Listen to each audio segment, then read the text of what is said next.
विषय है बढ़ते हुए आंदोलन की बढ़ती आवश्यकता। तो जब मैं 2013 में बामसेफ स्टेट ऑर्गेनाइजिंग सेक्रेटरी बना था पहली बार,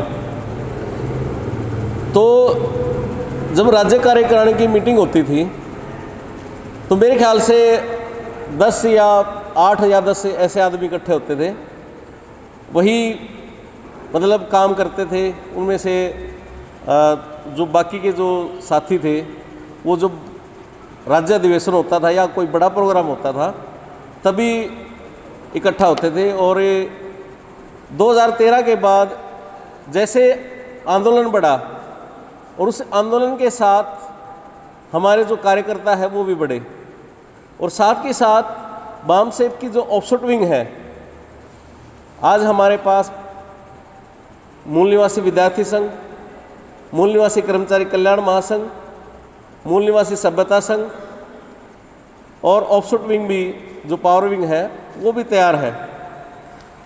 यानी कि आंदोलन बड़ा है। जैसे अगर हम देखते हैं 2001 में डी.के. खापर्डे मेमोरियल ट्रस्ट की स्थापना हुई और 2004 में रिंगना बोड़ी अमरावती 25 एकड़ ज़मीन पे हमारे कार्यक्रम लगने शुरू हुए, और राष्ट्रपिता ज्योतिबा फूले सामाजिक क्रांति संस्थान के नाम से हमारे पास एक भौतिक और एक ज़मीनी स्तर पर जो एक ट्रेनिंग सेंटर है वो मिला। और साथ ही साथ सेंटर लेवल पर जो हमारा केंद्रीय कार्यालय है कबीर बस्ती मलकागंज दिल्ली में, और हरियाणा में भी पीपली में बामसेफ का प्रदेश कार्यालय खरीदा गया, जो कि ये दिखाता है कि हमारा आंदोलन आगे बढ़ रहा है और संसाधन भी बढ़ रहे हैं। मगर जो स्किल जो कार्यकर्ता है, जिनको एक्टिविस्ट बोला जाता है, कैडर बोला जाता है, वो निर्माण करना बहुत ही जरूरी है। सबसे जरूरी जो साधन है, संसाधन है, उसमें ह्यूमन रिसोर्स यानी मानव संसाधन सबसे जरूरी है। और मानव संसाधन तैयार करने के लिए हमारा पूरा फोकस रहता है। और मानव संसाधन तैयार करने के लिए समय समय पर कैडर दिए जाते हैं, 1 दिवसीय, 2 दिवसीय, 5 दिवसीय, और ये कैडर लगातार चलते रहने चाहिए। और दूसरा, जो भी कैडर तैयार होता है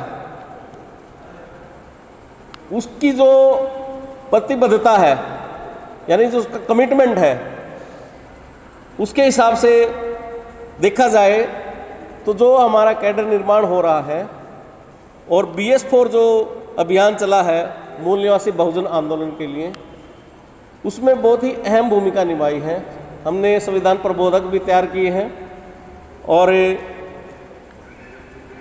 BS4 अभियान के जरिए जो हमारे कैडर ने अपना कमिटमेंट देकर, अपनी प्रतिबद्धता के दम पर BS4 को भारत की जो संसद है, लोकसभा है, उसमें भी जय संविधान के नारे लगवाए। ये बामसेफ की जो आंदोलन चल रहा है, BS4 कैंपेन जो चल रहा है, इसकी सफलता है। जब विरोधी पक्ष भी, जैसे हमने संविधान प्रबोधक लगाए, ऐसे ही जो वैचारिक दुश्मन है हमारा, उसने संविधान रक्षक बनाए। और जब 2024 का इलेक्शन हुआ लोकसभा का, तो लोकसभा में बहुत सारे हमारे जनप्रतिनिधि चुने गए। हालांकि हमारे संगठन से नहीं थे, फिर भी हमारी विचारधारा को वहाँ उन्होंने रखा, और जय संविधान का, जय भारत जय संविधान, और बाबा साहब डॉक्टर भीमराव अम्बेडकर को मेरे ख्याल में पहली बार वहाँ संविधान के नारे लगे। ये हमारी सबसे बड़ी जीत है। BS4 आंदोलन से जो भी एनर्जी या जो लहर पैदा हुई है समाज में, संविधान के प्रति लोग जागरूक हो रहे हैं, तो कहीं ना कहीं इस आंदोलन को कैप्चर करने के लिए जो हमारा विरोधी पक्ष है, विरोधी लोग हैं जो, वो कहीं ना कहीं तैयार बैठे हैं। क्योंकि अगर हम इतिहास उठाकर देखते हैं, राष्ट्रपिता ज्योतिबा फूले जी ने सत्यशोधक समाज की स्थापना की, और सत्यशोधक समाज की स्थापना के बाद उसकी जो सफलता मिली समाज को, उसको विफल करने के लिए तरह तरह के षड्यंत्र रचे गए, और अंत में अगर आप देखते हैं तो उसको कांग्रेस में शामिल कर लिया जाता है। इतना बड़ा आंदोलन था सत्यशोधक समाज का। उस सत्यशोधक समाज को 1910 के 1906 के 1910 के आसपास कांग्रेस में शामिल कर दिया जाता है। तो जो भी आज हम BS4 अभियान चला रहे हैं, इस अभियान के तहत जो संविधान के प्रति जागरूकता बढ़ी है, जो लहर उत्पन्न हुई है, उसको कैप्चर करने के लिए जो विरोधी पक्ष है हमारा, जो वैचारिक विरोधी लोग हैं जो, वो तैयार बैठे हैं। अगर समय पर हम और ज़्यादा मानव संसाधन तैयार नहीं कर पाए और समाज में और ज़्यादा हम अपनी बात को लेके नहीं गए, कम से कम अपनी बात ये तो पहुंचा सकते हैं कि जो भी आज हम लोकसभा में, संसद में जो जय संविधान के नारे लगे हैं, उसका क्रेडिट लेने वाले भी अगर हम तैयार कर दें, तो भविष्य में जो हमारा संगठन का लक्ष्य और उद्देश्य है, उसको प्राप्त करने में मतलब ज़्यादा समय नहीं है। दूसरी बात, कैडर की प्रतिबद्धता, जो कमिटमेंट है, उसमें दो चीज़ें एक चीज़ अहमियत रखती है, प्रायोरिटी, कि आप किस चीज़ को प्रायोरिटी दे रहे हैं, यानी किस चीज़ को अधिक महत्वता दे रहे हैं। अब जैसे कैडर तैयार हो गया तो उसके सामने समस्या आती परिवार की। परिवार में बहुत सारे कार्य ऐसे होते हैं जो जैसे मैं हूँ, मेरे परिवार में कुछ काम ऐसे हैं जो मेरी जगह मेरा भाई या पड़ोसी भी कर सकता है, मगर जिनके अंदर कमिटमेंट नहीं होता, जिनके अंदर प्रतिबद्धता नहीं होती, तो वो क्या करते हैं, वो जो प्रायोरिटी बेस्ड जो उनकी कमिटमेंट है, वो वहाँ फेल हो जाती है संगठन के प्रति या आंदोलन के प्रति। वो ज़्यादातर जो प्रायोरिटी है, जो महत्वता है, वो पारिवारिक कार्यों को देते हैं, जबकि उन पारिवारिक कार्यों को करने के लिए हमारे परिवार में और भी लोग हैं, उनको भी वो कार्य सौंपा जा सकता है। तो कैडर को हमेशा इस चीज़ की महत्वता देनी चाहिए कि आंदोलन कैसे बढ़े, किस तरीके से बढ़े। जहाँ भी कोई कार्यक्रम है वहाँ हमें ज़रूर रहना चाहिए, और जो हमारे घरेलू काम है वो बाद में भी हो सकते हैं, उनको टाला भी जा सकता है या कोई और भी कर सकता है। इसके बाद जो पैसे की समस्या है, 3T की बात होती है हमेशा, टाइम, टैलेंट और ट्रेजर। मैं ये मानता हूँ टाइम सभी के पास है, सभी के पास बराबर समय है, समय निर्माण करने की आवश्यकता नहीं है। मेरे पास भी उतना ही समय है, हमारे राष्ट्रीय उपाध्यक्ष सुरेश द्रविड़ जी के पास भी उतना समय है, और एक आम लोग हैं जो सामाजिक जीवन जी रहे हैं, उनके पास भी उतना ही समय है। उस समय में से आप अपनी प्रायोरिटी बेस, यानी जो महत्व किस चीज़ को दे रहे हैं, वो ज़्यादा अहमियत रखेगा आंदोलन के नज़रिए से।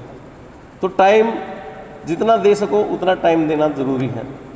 टैलेंट, हम नौकरी पेशा लोग हैं, पढ़े लिखे लोग हैं, सबसे बड़ी विडंबना यही है कि हम पढ़े लिखे लोग ही नहीं पढ़ते, पढ़े लिखे व्यक्ति पढ़ते नहीं हैं। अभी ये पॉम्पलेट छपा है बामसेफ का, तो मेरे ख्याल में कुछ एक आदमी होंगे जिन्होंने पूरा पढ़ा होगा। एक तो जिसने छपवाया है उसने पढ़ा होगा, या जिसने तैयार करवाया है, इसमें नाम जोड़े हैं, विषय जोड़े हैं, या उसने पढ़ा होगा। बहुत ही कम लोग हैं जिन्होंने ये पॉम्पलेट पढ़ा। यानी कि सबसे बड़ी विडंबना यही है कि हम पढ़े लिखे ही नहीं पढ़ते। अब यहाँ इतने सारे बैनर लगे हुए हैं, ये बैनर लगे हुए हैं, कितने लोगों ने इनको पढ़ा है? सोचने की बात, पढ़े लिखे बैठे यहाँ बहुत कम तादाद में है। और जो अभी सभ्यता संघ ने कहा कि हमें एक डायरी लगानी चाहिए, डायरी मेरे ख्याल में एक दो आदमी के पास डायरी होगी, ना कोई डायरी नहीं लगाता। और आत्मकथा लिखने की तो बात ही दूर है, जो पढ़ते नहीं वो क्या लिखेंगे, सोचने की बात है। आप एजुकेशन ले लिए, पीएचडी कर ली, आप अपने विषय के माहिर बन गए, कोई इंजीनियर बन गया, कोई डॉक्टर बन गया, कोई क्या, मतलब वो उनकी एकेडमिक क्वालिफिकेशन है, वो सामाजिक लोग नहीं है, वो उनकी मोटी बुद्धि है, वो उसके हिसाब से काम करेंगे। बारीक बुद्धि जिसके पास है वो सामाजिक काम करेगा। तो हमारे अंदर इतना टैलेंट होना चाहिए, हमारे अंदर सॉफ्ट स्किल होनी चाहिए कि हम किसी भी समस्या का सामना कर सके, और जो हमने पढ़ा है उसको हम समाज में किस तरह फैलाएं और किस तरह उसको समाज के लिए उपयोगी बनाएं, ये हमने खुद तय करना है अपनी सॉफ्ट स्किल सीख के। और जो कैडर बार बार लगते हैं, किताबें छपी हुई है संगठन की, वो किताबें पढ़ें, तभी हम जो 3T में से जो दूसरा T है यानी टैलेंट अपना बढ़ा पाएंगे और समाज के लिए हम काम कर पाएंगे। और जो तीसरा T है यानी ट्रेजर यानी पैसा, अगर हम समर्पित कार्यकर्ता हैं, समर्पित कैडर हैं, प्रतिबद्धता हमारे अंदर है, तो हम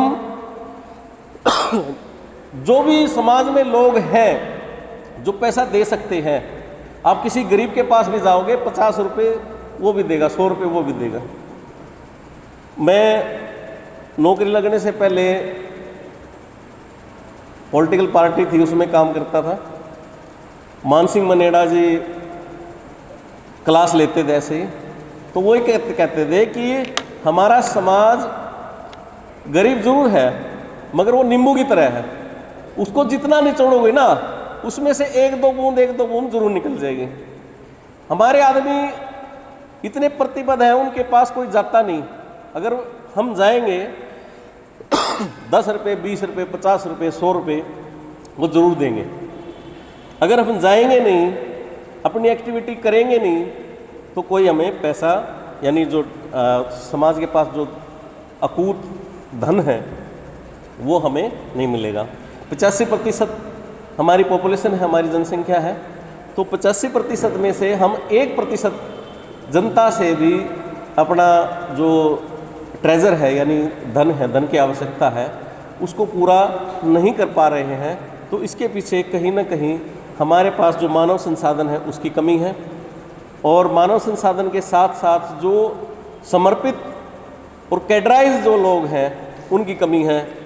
और कैडराइज होने के बाद जो उनके अंदर जो कमिटमेंट है यानी जो प्रायोरिटी जो दे रहे हैं, किस चीज़ को दे रहे हैं, वो भी हमें सोचना होगा, देखना होगा। आज मैं काम कर रहा हूँ, अपने लिए काम नहीं कर रहा। आज मैं यहाँ बैठा हूँ, यहाँ खड़ा हूँ, मैं अपने लिए नहीं खड़ा। अगर मैं चाहता तो मेरा भी बिजनेस है, मैं भी अपने ड्राई फ्रूट वगैरह संडे के दिन अच्छे बिकते मेरे, तो मैं वहाँ जाके अपने पैसे कमाता। मगर मैंने ये सोचा कि अगर मैं उस चीज़ को प्रायोरिटी दूंगा तो जो आने वाले हमारे बच्चे हैं, मेरे भाई के बच्चे हैं और दूसरे समाज के बच्चे हैं, उनके लिए काम कौन करेगा। अगर आज हम काम नहीं कर पाए तो आने वाली जो पीढ़ी है उसका भविष्य कैसे सुरक्षित होगा। अभी ये अगला विषय भी है न्यायपालिका के ऊपर। हर जगह इन लोगों का कब्जा है जो विरोधी विचारधारा के लोग हैं, तो उनसे हमें कैसे लड़ना है तो वो हम बाम सेप में ही सीखेंगे। और जो स्टूडेंट हैं मैं उनसे अपील करूँगा, चाहे लड़के हैं लड़की हैं, उनसे ज़रूर अपील करूँगा कि कम से कम आप अपने लिए लड़ने के, अपने खुद के लिए लड़ने के लिए सक्षम हो जाएं। बाम सेप के जितने भी कार्यक्रम हैं, जितने भी कैडर कैंप हैं, वो अटेंड करें, कोई भी कार्यक्रम ना छोड़ें। आपकी एकेडमिक शिक्षा जो स्कूलों में कॉलेजों में होती है वो होती रहेगी, उसके साथ साथ आपको सामाजिक शिक्षा के लिए अपने आप को तैयार करना होगा, शिक्षित होना पड़ेगा समाज की शिक्षा के लिए। आपके लिए महामानवों ने जो भी चीज़ें आपको दी हैं, अगर आपकी कॉलेज फीस माफ़ होती है तो वो आपके माँ बाप की वजह से नहीं, हमारे जो महामानव हुए हैं, बाबा साहब डॉक्टर भीमराव अंबेडकर और जितने भी सीनियर वरिष्ठ जितने भी हैं, जो संघर्ष करके गए हैं उनका फल है। इतना बढ़िया संविधान है, उसको पढ़ो, उसमें बहुत सारी चीज़ें दी गई हैं, इतिहास पढ़ो अपना। तो हमें मेन तो यही है कि जो वर्तमान में जो मानव संसाधन हमारे पास, उनको सिर्फ प्रायोरिटी देनी है, किस चीज़ को देनी है वो आपको समझना है। क्योंकि आज अगर हम नहीं जाग पाए तो हमारा जो आने वाले बच्चों का भविष्य है वो अंधकार में होगा, और हो भी रहा है। तो मैं ज़्यादा कुछ नहीं बोलते हुए इतना ही कहूँगा कि आंदोलन बढ़ रहा है, इसमें कोई दो राय नहीं है। पहले हम सोचते थे किसको वोट दे किसको ना दे, आज हमारे पास वो प्लेटफार्म भी है। हमारे पास गीत संगीत के लिए, कवियों के लिए भी प्लेटफार्म है, विद्यार्थियों के लिए भी प्लेटफार्म है, हर तरह का प्लेटफार्म हमारे पास मौजूद है।